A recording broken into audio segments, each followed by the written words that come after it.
শুভেচ্ছা, আমন্ত্রণ দুপুরের বাংলাদেশে। শুরুতেই শিরোনামগুলো জানাবো।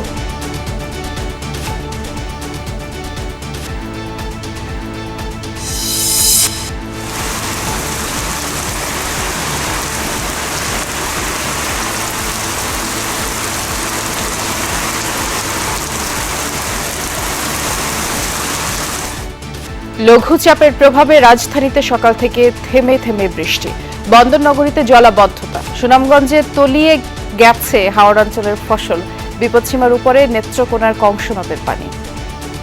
বৃষ্টিতে তো স্বস্তি, অফিসে টার্মিনাল বিড়ম্বনা একটা বড় জিনিস। বৃষ্টি তো অফিস করতেই হবে, মানে কিছু করার নাই। বারবার পাঠাও বা বাইকের জন্য যে ট্রাই করি, এই সময় আসলে তাদেরকেও সহজ পাওয়া যায় না। এই বাজার কারণে বাড়িটা তাকে একটা বলছে এত বেশি মানে আর কখনো এরকম হয়নি। দখলদারিত্ব আর বর্জ্য জমে নালায় পরিণত হয়েছে রামচন্দ্রপুর খাল, দুর্গন্ধে খোলা যায় না বাড়ির জানালা, ভারী বৃষ্টিতে উপচে পড়ে পানি। কয়েকদিন পর পর দেখি যে ড্রেসিং করে, কিন্তু ড্রেসিংটা এভাবে হবে না, এটা মুখটা খুলতে হবে। ময়লা জমতে জমতে জমতে পাহাড় হয়ে যায়, মশা ভন ভন করে যাতায়াতে কি অবস্থা। সরকারের উদ্যোগে এটা জরুরি ভিত্তিতে কাজ করা দরকার আমার মনে হয়, কারণ এখানে অনেক মানুষ যাতায়াত করে। রাজধানীর উপর চাপ কমাতে দেশের অন্যান্য অঞ্চলেও নাগরিক সুবিধা বাড়ানো হবে, সংসদে বললেন প্রধানমন্ত্রী। সব বর্জ্যকে জিরো ওয়েস্টে রূপান্তর করা হবে। দেশের বিভিন্ন জায়গায় আমাদের আগামী ভবিষ্যৎ প্রজন্মদের লেখাপড়ার জন্য ধীরে ধীরে ভালো শিক্ষা প্রতিষ্ঠান গড়ে তোলার জন্য আমরা মনে করি এই সুবিধাগুলো যদি আমরা গড়ে তুলতে পারি, তাহলে মানুষ কম উৎসাহিত হবে ঢাকা শহরে আসার জন্য।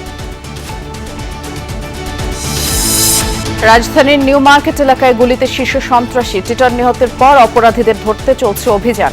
অন্তর্কোন্দলে হত্যা ধারণা পুলিশের। রাজধানীতে র‍্যাব পরিচয়ে ব্যবসায়ীর অর্থ লুট, হাত চোখ বেঁধে ফেলে দেয় পূর্বাচলে। চক্রের মূল হোতা সাবেক পুলিশ সদস্য শাহিন গ্রেফতার হয়েছিলেন আগেও। লাভ দিয়েছে, লাভ দেওয়ার সময় আমার রিক্সার সাথে পাটা বেজে গেছে, তো ওরা আমার সাথে ধরে বসছে, একদম লাভ দিয়ে যেতে দিবে না। 4-5 জন ধরলে যা হয়, আমি তো একা তার মতো টেনে হেসে নিয়ে যাচ্ছে, বাট আমি যাচ্ছি না। আমি তখন চিল্লাইছি। পশ্চিমবঙ্গে ফের মমতা শুভেন্দু দ্বৈরথ। বিধানসভা নির্বাচনে চলছে শেষ ধাপের ভোট গ্রহণ। 142 আসনে লড়ছেন 1448 প্রার্থী।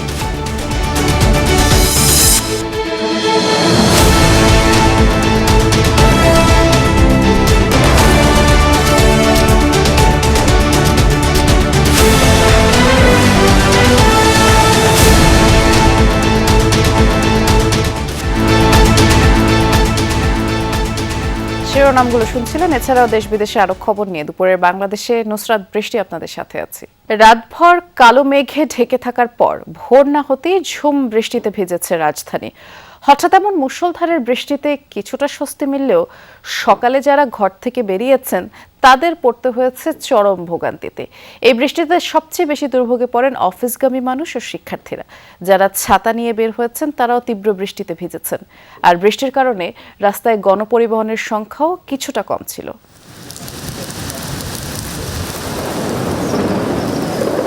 মেঘের ভাঁজে জমে থাকা গল্পগুলো ঝরে পড়ে বৃষ্টির ফোঁটায়। রিমঝিম শব্দে ভিজে ওঠা এই সময়টা ব্যস্ত জীবনের সাথে একটু থেমে যাওয়ার নিঃশব্দ অজুহাত।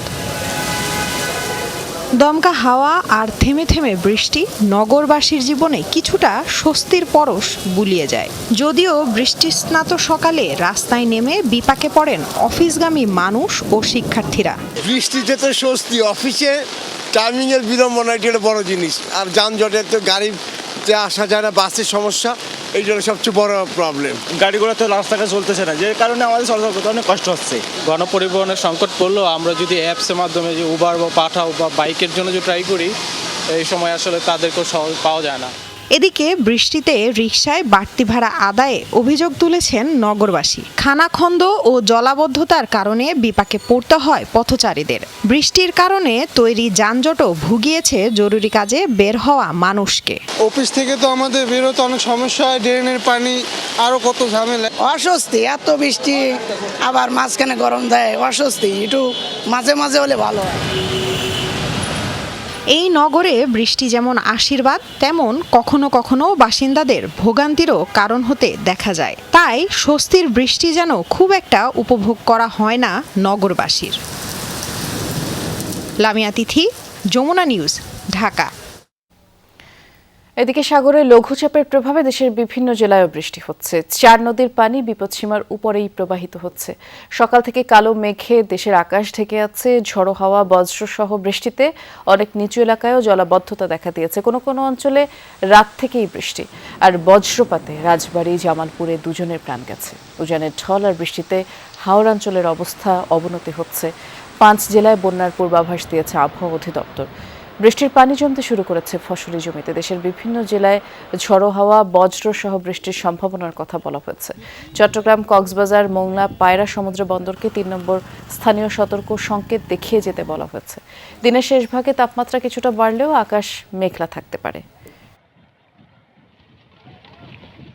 কয়েকদিনের বৃষ্টি ও পাহাড়ি ঢলে বাঁধ ভাঙার আগেই জলাবদ্ধতার কবলে সুনামগঞ্জের হাওড় অঞ্চল।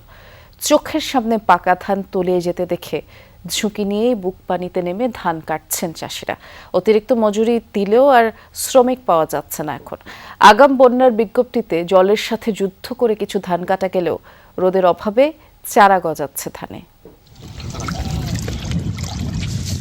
সোনারঙা পাকা ধান তলিয়েছে বৃষ্টির জলে। অন্যদিকে কৃষকের প্রাণ ঝরছে বজ্রপাতে হাওরে নামলে। ঘাম ঝরানো ফসল বাঁচাতে প্রাণের পরোয়া না করেই বুক পানিতে নেমে চলছে কৃষকের সংগ্রাম। নিদারুণ এই দৃশ্য সুনামগঞ্জের প্রতিটি হাওরে। ঠান্ডা বাতাস, তাছাড়া পানি তো আমরা পানির ধান কাটা যায় না। 6টা থেকে এই পর্যন্ত আমরা ধান কাটতেছি, খুব করে কষ্ট করে কাটতেছি। আমরা কৃষক, এই ধান না কেটে পারি না। এত মায়ার ধান, এত কষ্ট করে লাগানোর পর, কারণ এই ধান যদি কেটে নিয়ে আসে মনে খুব কষ্ট। আমার 10 কের জমিনের মধ্যে 2 কের জমিন কাটতাম পারছি, আর বাদ বাই গেছে কি। আমার মতো হাজারো কৃষক আছে, তারা হাজার হাজার কের জমিন গেছে, কেউ তো ঠিকঠাক মতো কাটতে পারছে না। পাকা ধান জলমগ্ন থাকায় জমিতে নামানো যাচ্ছে না হারভেস্টার মেশিন। বেশি মজুরি দিলেও পাওয়া যাচ্ছে না শ্রমিক। অসহায় কৃষকের সারা বছরের খোরাক তলিয়ে যাচ্ছে চোখের সামনেই। চতুর্মুখী এমন সংকটে দিশেহারা চাষিরা। শ্রমিক বলতেও নাই, শ্রমিকের মজুরি অনেক বেশি। এই কারণে অনেক কষ্ট করে নিজের জমি নিজেও কাটতেছি, যতটুকুই পারা যায় শ্রমিক ব্যবস্থা করে কাটলাম আর কি। ধান লইয়া যে পানির মাঝে লইতাছি, কাটটা পানির তলে কামলায় 1000 টাকা রুজ দিয়া, 1400 টাকা রুজ দিও বেগলতা করি ফাই না, কামলা ফাই না। নিজে নাইমা টাইমা যে ধান চান লইয়া, বাচ্চা কাচ্চা লইয়া কাটটা টাটটা এই অবস্থা করে রইছি। নিজে সুগাই আমি কি কইরা এই চিন্তায় জান বাসে না। হারভেস্টার তো আছে, তবে আমাদের এলাকা কোনো জায়গায় পানি লাগিলাম না, আবার কোনো জায়গায় তেল সম্পর্ক লাগিলাম না। কৃষি সম্প্রসারণ অধিদপ্তরের তথ্য মতে মঙ্গলবার পর্যন্ত হাওরে ধান কাটা হচ্ছে 44%। বাকি যতটুকু কর্তন হয়নি তার বেশিরভাগই নিমজ্জিত। হাওড় এবং নন হাওড়ে প্রায় আমাদের 44.50% কর্তৃত হয়েছে, অর্থাৎ 99,483 হেক্টর। এবং জলাবদ্ধতা আমাদের আজ পর্যন্ত প্রায় 7,000 হেক্টর প্রাথমিকভাবে জলাবদ্ধতা হয়েছে। এর মধ্যে 2,047 হেক্টর পুরোপুরি ক্ষতিগ্রস্ত হয়েছে। সংকট মোকাবেলায় নিয়মিত দিক নির্দেশনা দিচ্ছেন ঊর্ধ্বতন কর্মকর্তারা। জেলা প্রশাসক জানালেন, এই দুঃসময়ে তারা কৃষকের পাশে আছেন। আশেপাশ থেকে যারা একটু ফ্রি আছে তারা যেন এসে কাজটা করে দেয়। তবে আমরা আসলে আমরা জানি না, যদি আবার পূর্বাভাস যদি মিলে যায় তাহলে হয়তো আমাদের এই কিছু ধান 100% কর্তন করাটা আমাদের আলটিমেটলি শেষ পর্যন্ত হবে কিনা একটু আমরা চিন্তিত। তবে মেজরিটি হয়ে যাবে ইনশাল্লাহ। জলাবদ্ধতা, শিলাবৃষ্টি সহ প্রাকৃতিক দুর্যোগে সর্বস্ব হারানো কৃষকদের তালিকা তৈরি করে সরকারি সহযোগিতা প্রদানের দাবি ভুক্তভোগীদের। রাহিম সারোয়ার, যমুনা নিউজ। টানা বৃষ্টিতে সুনামগঞ্জে যে ফসল সেটি তলিয়ে গেছে মাত্রই আপনাদের জানালাম, এবং লঘুচাপের একটি প্রভাব আছে যার কারণে চট্টগ্রামে জলাবদ্ধতার সৃষ্টি হয়েছে। আমরা 2 জায়গায় যাব, আমাদের 2 জন সহকর্মী অপেক্ষা করছেন। আমরা শুরুতেই যাচ্ছি সুনামগঞ্জে, সহকর্মী সোহানুর রহমান অপেক্ষা করছেন। সোহান, ধান তো পেকে গেছে, তবে এই বৃষ্টির কারণে যেমনটি দেখলাম শ্রমিক পাওয়া যাচ্ছে না, তো ফসলের তো ক্ষয়ক্ষতি হয়েছে বোঝাই যায়। প্রশাসনের পক্ষ থেকে এই ফসলের ক্ষয়ক্ষতি কমাতে কোনো ধরনের উদ্যোগ চোখে পড়লো কিনা? বৃষ্টি গতকালকে থেকে টানা বৃষ্টিতে যত সময় যাচ্ছে তত পানি বাড়ছে, এবং পানি বাড়ার সাথে সাথে হাওর অঞ্চলের যে জমিগুলো আছে সেই জমির ধান পানির তলে তলিয়ে যাচ্ছে। কৃষি অফিসের তথ্য মতে এখন পর্যন্ত 47% ধান কাটা হয়েছে, বাকি যে 53% ধান আছে সেগুলো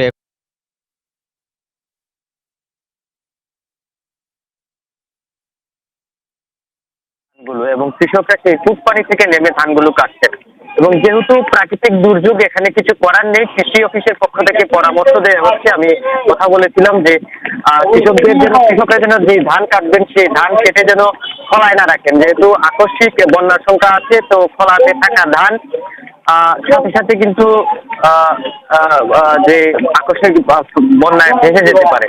তার কারণে তারা পরামর্শ দিয়েছেন খলায় না রেখে আশপাশের যে পরিত্যক্ত ভবন কিংবা নির্মাণাধীন বিল্ডিং আছে সেই বিল্ডিং এ মেলে রাখার জন্য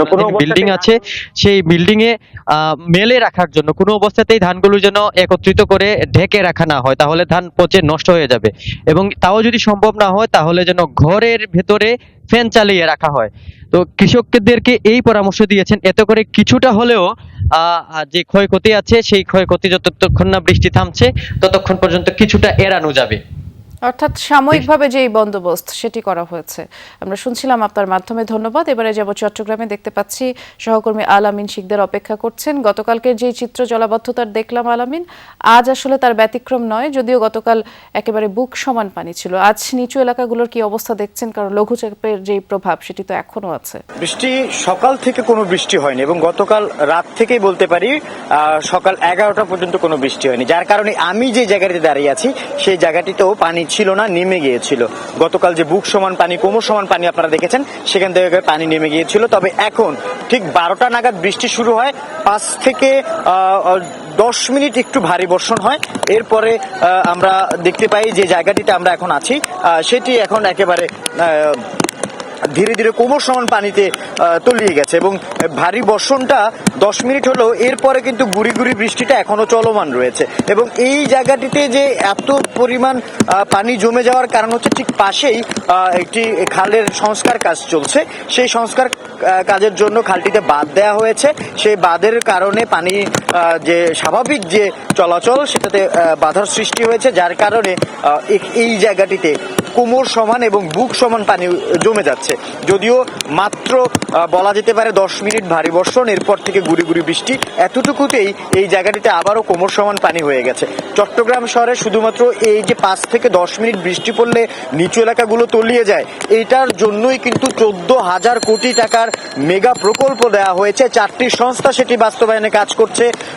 চট্টগ্রাম সিটি কর্পোরেশনের মেয়র, চট্টগ্রাম উন্নয়ন কর্তৃপক্ষের যে চেয়ারম্যান, তারা কয়েকদিন পর পর বৈঠক করে এবং ঠিক বর্ষা মৌসুমের আগেই তারা জানায় যে 70% কাজ শেষ, 80% কাজ শেষ, এভাবে জানাতে থাকে।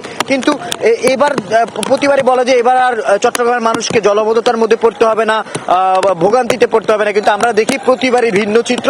এবারও তার উল্টো নয়, এবারও দেখছি সাধারণ মানুষকে ভোগান্তিতে পড়তে হয়েছে। তবে মেয়র কিছুদিন আগে জানিয়েছে যে 70% কাজ শেষ হয়েছে, আর মাত্র 2টি খালের কাজ বাকি, যে খালটি আমরা দেখাচ্ছি এবং হিজরা খাল। এই খালগুলোর কাজ শেষ হতে মে মাসের মধ্যেই শেষ হবে এমন তথ্য দেওয়া হয়েছে।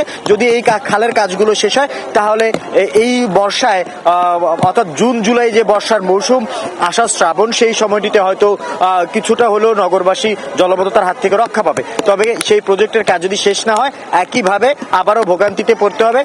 তারপরেও কিন্তু 70% কাজ শেষ হওয়ার পর যতটুকু ভোগান্তি কমার কথা, সেই ভোগান্তি কিন্তু আমরা কমতে দেখছি না, বরং আমরা দেখছি যে এই জায়গাটিতে যতটুকু কাজ হয়েছে ঠিক এর মধ্যেই ভোগান্তিতার যে চিত্র, সেই চিত্র থেকেই যাচ্ছে, যার ফলে কোনো সুফল কিন্তু দেখা যাচ্ছে না। আমরা এই যে ঘটনাগুলো, যে দৃশ্যগুলো জলাবদ্ধতার, সেই জলাবদ্ধতার দৃশ্যগুলো দেখাচ্ছিলাম। চট্টগ্রামের নিচু এলাকাগুলো ঠিক এভাবেই 10 থেকে 15 মিনিট বা 20 মিনিট ভারী বৃষ্টিপাত হলেই একেবারে জলে তলিয়ে যায়, যার কারণে সাধারণ মানুষকে ভোগান্তিতে পড়তে হয়। বৃষ্টি এবং আলামিন, আপনি আরেকটি বিষয় বলছিলেন, খালগুলো ভরাট করার ফলেই কিন্তু আজকের এই অবস্থা। আপনি বিস্তারিত জানাচ্ছিলেন, ধন্যবাদ জানাচ্ছি। খালের কথা যেহেতু বলছিলাম, ঢাকা শহরেও ঠিক একই অবস্থা দিন দিন বাড়ছে। এই যেমন রামচন্দ্রপুর খালের জমি দখল করে গড়ে উঠেছে বহুতল ভবন। কোথাও কোথাও খাল নালায় পরিণত হয়েছে, আবার কোথাও বর্জ্য ও মাটি জমে খাল প্রায় ভরাট হয়ে গেছে। নিয়মিত পরিচ্ছন্নতার অভাবে এমন বেহাল দশা খালটির। দুর্গন্ধে বাড়ির জানালাও খোলা রাখা যায় না। ভারী বৃষ্টি হলে খালের পানি উপচে পড়ে, অথচ পানি প্রবাহ ফিরিয়ে আনা গেলে খালটি স্থানীয়দের জন্য আশীর্বাদ হতে পারত। সহকর্মী শাকিল হাসানের রিপোর্ট, ছবি আরেক সহকর্মী SRS আলীর। রাজধানীর পশ্চিমাংশে বুড়িগঙ্গার মোহাম্মদী হাউজিং এলাকা থেকে রামচন্দ্রপুর খালটির উৎপত্তি। শেখের টেক, শ্যামলী হাউজিং ও আদাবর এলাকা দিয়ে প্রবাহিত খালটির দৈর্ঘ্য 3 কিলোমিটারের কিছু বেশি। এই খালের প্রস্থ কোথাও 15 মিটার, কোথাও 25 মিটার। খালটির শুরুর প্রায় 1.5 কিলোমিটার অংশ মোটামুটি পরিচ্ছন্ন, পানির প্রবাহও আছে, কিন্তু চন্দ্রিমা মডেল টাউন হাক্কার মোড়ের অংশে পৌঁছাতেই বদলে যায় দৃশ্য। খালের এই অংশে জমে আছে গৃহস্থালী বর্জ্য, প্লাস্টিক ও পলিথিন। আবর্জনার কারণে খালের এই অংশে পানির প্রবাহ বন্ধ হয়ে গেছে। কয়েকদিন পর পর দেখি যে ড্রেসিং করে, কিন্তু ড্রেসিংটা এভাবে হবে না, এটা মুখটা খুলতে হবে। তো নিয়ে একদিন হয়তো সবাই মিলে এসে খালটাকে খনন করার পরে দেন এটা তদারকি না করাতে আবার আগের জায়গায় ফিরে যায় আর কি খালের পরিস্থিতি। খালটা খনন না করার কারণে আপনার এই খালটার এই অবস্থা হয়ে গেছে।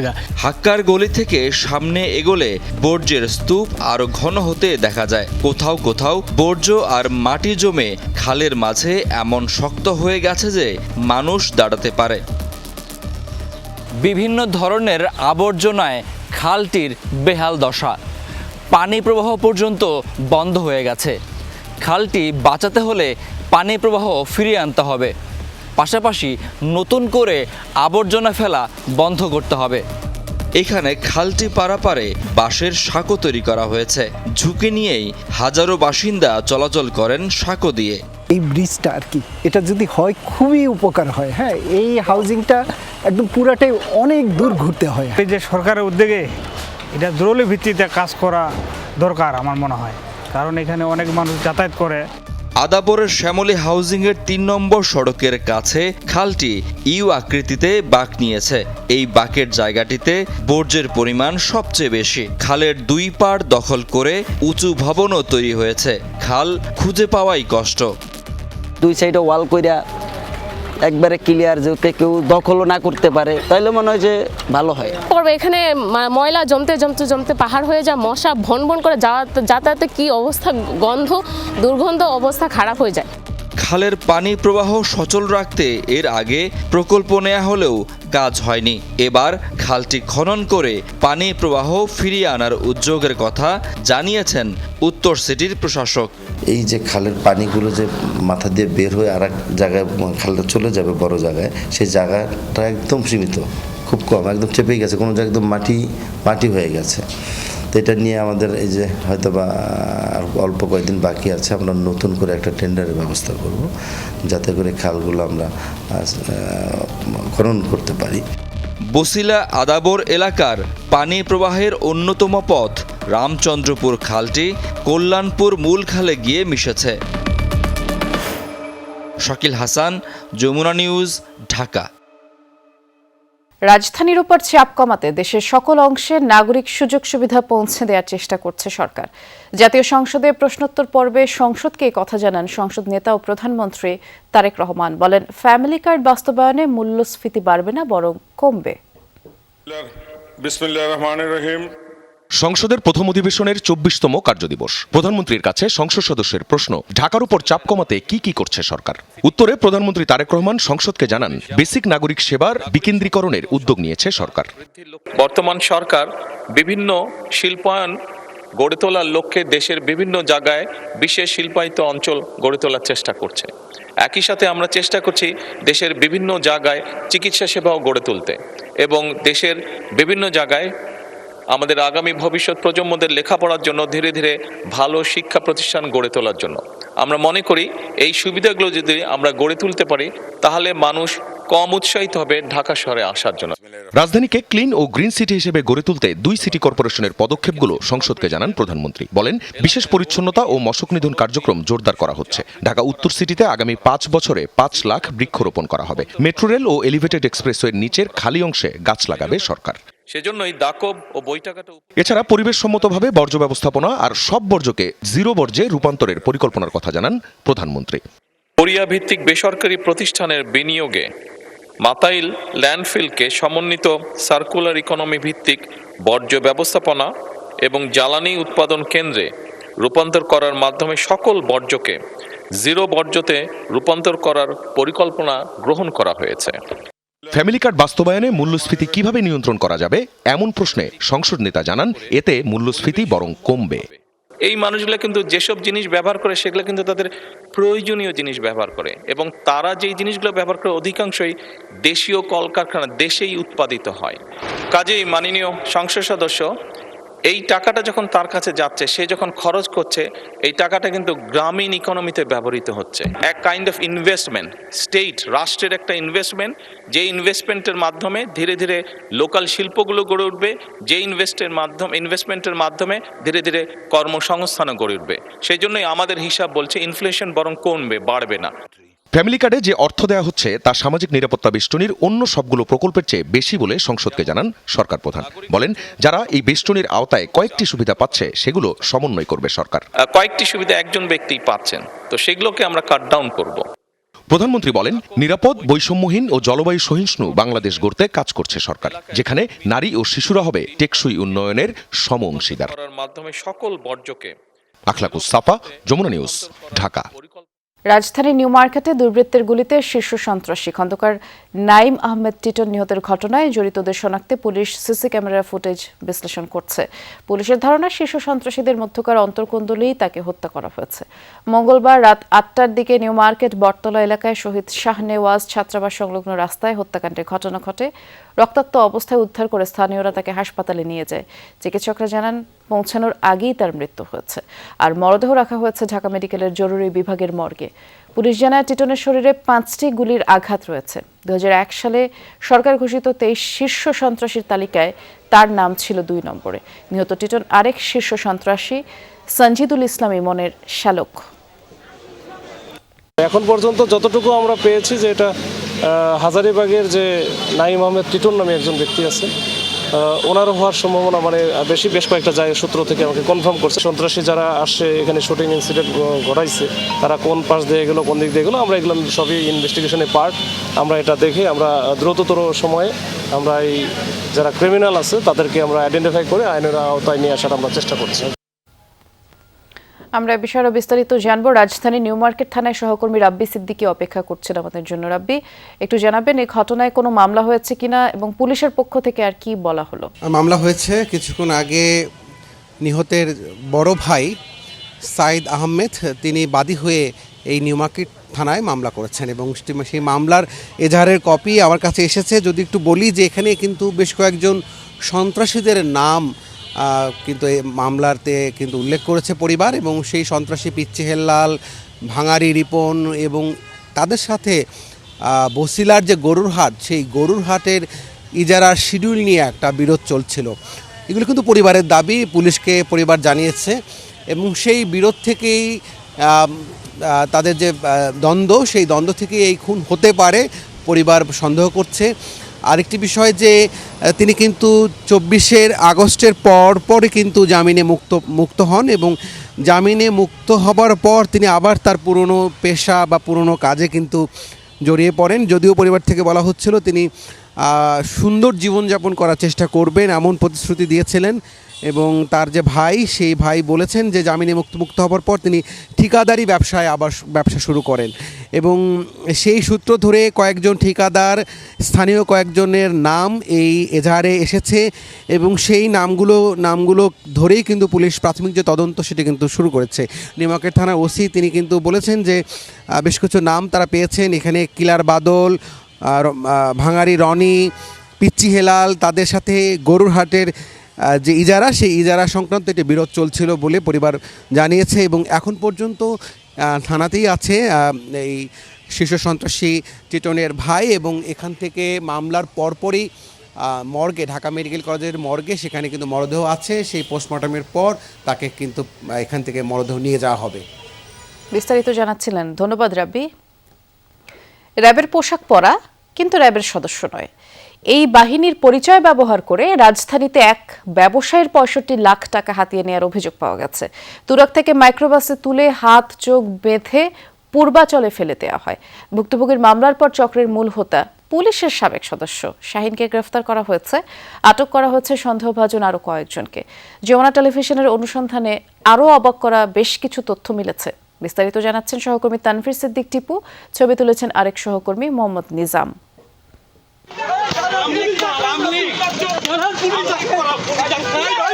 রাজধানীর তুরাগের 15 নম্বর সেক্টরের 2 নম্বর ব্রিজ এলাকা। দুপুরের দিকে চকবাজারের কসমেটিক্স ব্যবসায়ী সালমান মাহবুব জয় উত্তরায় গিয়েছিলেন মানি এক্সচেঞ্জ করতে। পথেই র্যাবের পোশাকধারী কয়েকজন এসে তাকে জোর করে গাড়িতে তোলে। ওরা র্যাবের পোশাক পরা ছিল। যমুনা টেলিভিশনকে সালমান মাহবুব জানিয়েছেন, মতিঝিল সহ বেশ কয়েকটি মানি এক্সচেঞ্জ প্রতিষ্ঠানে গিয়ে ভালো দাম না পেয়ে মেট্রো রেলে করে উত্তরা যান। উত্তর স্টেশনে নামলে আগেই যোগাযোগ করা জামান মানি এক্সচেঞ্জ নামের এক প্রতিষ্ঠান থেকে তাকে ফোন করে কোথায় আছেন জানতে চাওয়া হয়। কথা শেষ করে ভুক্তভোগী সালমান অন্য এক যাত্রীর সাথে অটোরিকশায় ওঠেন আজমপুর যাওয়ার জন্য। মেট্রো থেকে নামতেছি তখনই আমাকে জামান ফোন দিয়েছে, জামান মানি এক্সচেঞ্জে। ভাই কত দূর আছেন? আমরা ভাই আমি এই যে মেট্রো থেকে নেমে গেছি, জাস্ট রিক্সায় আসতেছি, একটু কি বলছি। হাঁটতে হাঁটতে একটা রিক্সা আসছে, তখন আরেকটা ছেলেও ছিল, ও আজমপুর যেতে চাচ্ছে। তা ও তো আজমপুর যাচ্ছে, ওকে নিয়ে নিই, একসাথে তো একই জায়গায় তো যাচ্ছি। ওকেও আমি আমার সাথে রিক্সায় নিয়েছি। সালমান জানান, ভয় পেয়ে তিনি দৌড়ে পালানোর জন্য চেষ্টা করলে জোর করে তাকে একটি মাইক্রোবাসে তোলা হয়। সালমানের দাবি, এ সময় তার কাছে দেশি বিদেশি বিপুল সংখ্যক মুদ্রা ছিল। 32 লাখ সামথিং টাকার মতো ক্যাশ আর 8,79,000 থাই বাদ ছিল। আমি লাভ দিয়েছি, লাভ দেওয়ার সময় আমার রিক্সার সাথে পাটা বেজে গেছে, তো ওরা আমার সাথে ধরে বসছে, একদম লাভ দিয়ে যেতে দিবে না। তখনই আমি একজনকে দিয়েছি ঘুরে যে কনি দিয়ে ঘুষা, আরেকজন দিয়ে বাম হাত দিয়ে ঘুষার লেগে ওরা আমাকে আবার মারছে। মেরে তো 4-5 জন ধরলে যা হয়, আমি তো একা পারার মতো টেনে হেসটে নিয়ে যাচ্ছে, বাট আমি যাচ্ছি না, আমি তখন চিল্লাইছি। ভুক্তভোগী আরও জানান, গাড়িতে তার উপর নির্যাতনও করা হয়। তার ধারণা, র্যাব পরিচয় দেয়া চক্রটি আগেই তার গতিবিধি সম্পর্কে জানতো। ঠোকানোর সাথে সাথে করলো কি, আমার মাথাটাকে নিচে করে আমাকে হ্যান্ডকাফ পিছিয়ে পরায় দিল, সাথে সাথে স্কচ টেপ দিয়ে আমার চোখটাকে বাঁধলো। তারপর আবার কালো রঙের একটা কাপড় দিয়ে আমার চোখটা বাঁধতেছে একদিক দিয়ে, আর ওই যে আমাকে মারতেছে। গাড়ির মধ্যে চিল্লাচিল্লি করতেছি যে আমার মায়েরা ফালান, শেষ হয়ে যাবো, আমার সর্বস্ব আমি দিব না। আমার তখন মনে হচ্ছে ওরা ফলো করেছে আমাকে। উত্তরার এই ঘটনা দেখেছেন স্থানীয় অনেকে, তবে র্যাবের পোশাক থাকায় কেউ এগিয়ে যায়নি।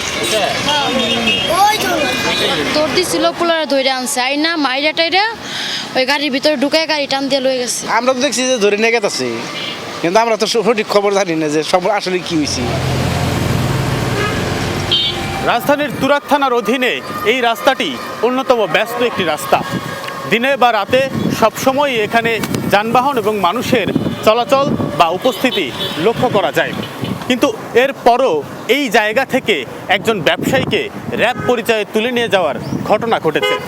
এর আগেও এই এলাকায় এরকম বেশ কয়েকটি ঘটনা ঘটেছে, যেখানে আইন শৃঙ্খলা বাহিনীর সদস্য পরিচয়ে কাউকে তুলে নিয়ে যাওয়া হয়েছে।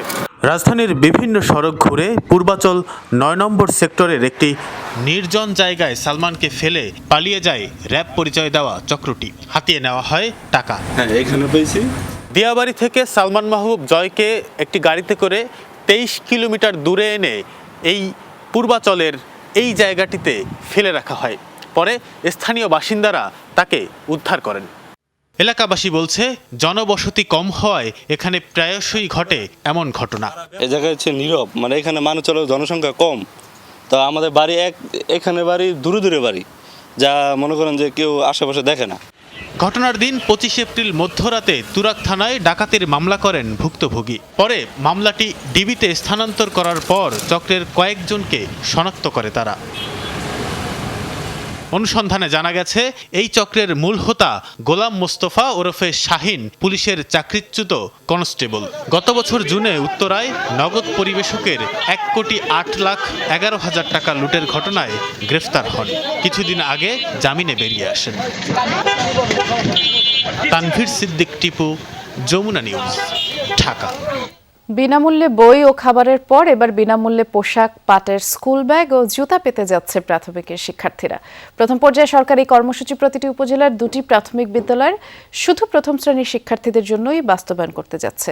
পাইলট এই কর্মসূচি জুলাই থেকে শুরু হবে। ব্যবসায়ীদের সহায়তায় পরবর্তীতে এই কর্মসূচি মাধ্যমিক ও মাদ্রাসা পর্যায়ে বাস্তবায়ন করা হবে। দেশব্যাপী বিদ্যালয়ের শিক্ষার্থীদের মাঝে বিনামূল্যে পোশাক, পাটের তৈরি স্কুল ব্যাগ, জুতা বিতরণ কর্মসূচি বাস্তবায়নের লক্ষ্যে আন্তঃমন্ত্রণালয় সভা শেষে ব্রিফিংয়ে সরকারের এই সিদ্ধান্ত জানান এলজিআরডি প্রতিমন্ত্রী মীর শাহি আলম। বলেন, সব ছেলেদের পোশাক একই রকম হবে, সব মেয়েদের পোশাকও হবে একই রকম। শিক্ষামন্ত্রী ম এহসানুল হক মিলন বলেছেন, বৈঠকে বিজিএমইএ থেকে সরকারি প্রাথমিক বিদ্যালয়ের 1 লাখ শিক্ষার্থীদের জন্য এসব উপকরণ দেওয়ার আশ্বাস পাওয়া গেছে। অন্যান্য ব্যবসায়ীরাও সহযোগিতার আশ্বাস দিয়েছে। জুলাই থেকে প্রাথমিক স্কুলের জন্য এসব উপকরণ বিতরণের কর্মসূচি শুরু হবে। পর্যায়ক্রমে মাধ্যমিক বিদ্যালয় ও মাদ্রাসায় দেওয়া হবে।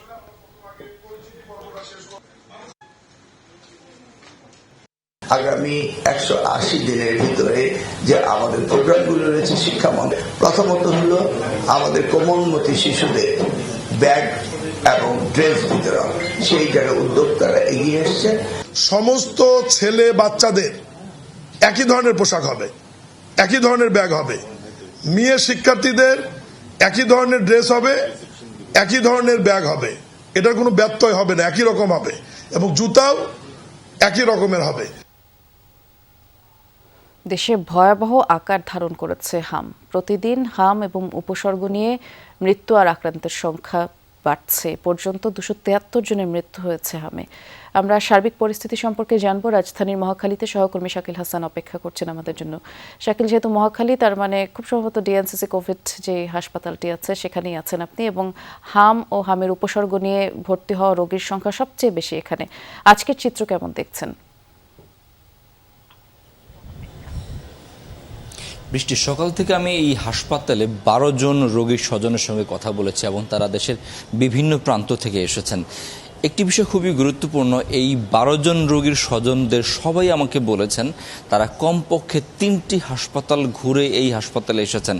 অর্থাৎ এই হামের চিকিৎসার ক্ষেত্রে সমন্বয়ের কিন্তু একটি বড় অভাব রয়েছে এবং এই বিষয়ে জানার জন্য আমি কথা বলেছিলাম এই হাসপাতালের যিনি মুখপাত্র আছেন ডাক্তার আসিফ হায়দার, তিনিও কিন্তু এই ব্যাপারে একমত পোষণ করেছেন যে রোগীর স্বজনরা কুষ্টিয়া থেকে এসছেন তারা এর আগে কুষ্টিয়ার স্থানীয় একটি হাসপাতাল, তারপর ঢাকা মেডিকেল কলেজ, তারপর সেখান থেকে সোহরাওয়ার্দী মেডিকেল কলেজ, শিশু হাসপাতাল এবং সেটি ঘুরে তারা এই কোভিড হাসপাতালে এসছেন, যেটি এখন আপাতত হামের জন্য ডেডিকেটেড করা আছে। তো এরকম আরও দেশের বিভিন্ন প্রান্ত থেকে যে সমস্ত রোগীরা এসছেন তারা কিন্তু বিভিন্ন হাসপাতাল ঘুরে এসছেন। এবং আরেকটি খুব গুরুত্বপূর্ণ ব্যাপার সেটি হচ্ছে ওই হাসপাতালগুলোতে কিন্তু আইসোলেটেড ওয়ার্ড বা আইসোলেটেড কোনো জায়গা নেই এই হাম চিকিৎসার জন্য, এবং হাম কিন্তু খুবই ভয়ানক ছোঁয়াচে রোগ এবং ওই ওয়ার্ডগুলোতে অন্যান্য রোগের যে শিশুরা ছিল তারা কিন্তু ওই হাম আক্রান্ত শিশুর দ্বারা আক্রান্ত হয়েছেন এবং এই কারণে কিন্তু সারা দেশব্যাপী এটা ম্যাসিভ অর্থাৎ মহামারী আকার ধারণ করেছে এবং চিকিৎসক কিন্তু এটি একমত পোষণ করেছেন যে এটি একটি অন্যতম বড় কারণ যে মহামারী আকার ধারণ করার কারণ অসংখ্য রোগী, হাজার হাজার রোগী কিন্তু সারা দেশব্যাপী ছড়িয়ে পড়েছে এবং সেখান থেকে 273 জন এখন পর্যন্ত মারা গেছেন এবং এই সংখ্যাটি অনেক বড় একটি সংখ্যা। বৃষ্টি, নিঃসন্দেহে সংখ্যাটি অনেক বড়, কারণ আমরা যখন কোভিডকালীন সময় দেখেছিলাম তখন যেরকম মহামারী আকার ধারণ করেছিল, হামেও কিন্তু মহামারীতে প্রচুর সংখ্যক রোগী মৃত্যুবরণ করছে, বিশেষ করে শিশুদের সংখ্যাই বেশি। 5 বছর পর আবারও দ্বৈরথ। মমতা শুভেন্দু পশ্চিমবঙ্গ দেখছে সেই দ্বৈরথ। বিধানসভা নির্বাচনে দ্বিতীয় ধাপের ভোট গ্রহণ চলছে রাজ্যটিতে। স্থানীয় সময় সকাল 7টায় শুরু হওয়া ভোটাভুটি সন্ধ্যা 6টা পর্যন্ত চলবে। এই ধাপে 142টি আসনে 1448 জন প্রার্থী লড়ছেন। আর রায় জানাবে 3,21 লাখের বেশি ভোটার। কলকাতা, হাওড়া, উত্তর 24 পরগনা, দক্ষিণ 24 পরগনা, হুগলি, নদিয়া ও মুর্শিদাবাদে এই নির্বাচনী যজ্ঞ চলছে। 2021 সালের ভোটে এই 142টি আসনের মধ্যে 123টিতেই তৃণমূল জয়ী হয়েছিল আর 18টি আসন পেয়েছিল বিজেপি। গতবার নন্দীগ্রামে মুখোমুখি হয়েছিলেন মমতা ব্যানার্জি ও শুভেন্দু অধিকারী এবং দুই প্রতিপক্ষের সম্মুখ লড়াইয়ে এবার হাই ভোল্টেজ কেন্দ্র ভবানীপুর। পশ্চিমবঙ্গ বিধানসভা নির্বাচনের প্রথম ধাপ গত 23 এপ্রিল অনুষ্ঠিত হয়। ভোটাভুটি হয় 152 আসনে। রাজ্যটিতে আগামী 4 মে এই নির্বাচনের ফলাফল ঘোষিত হবে।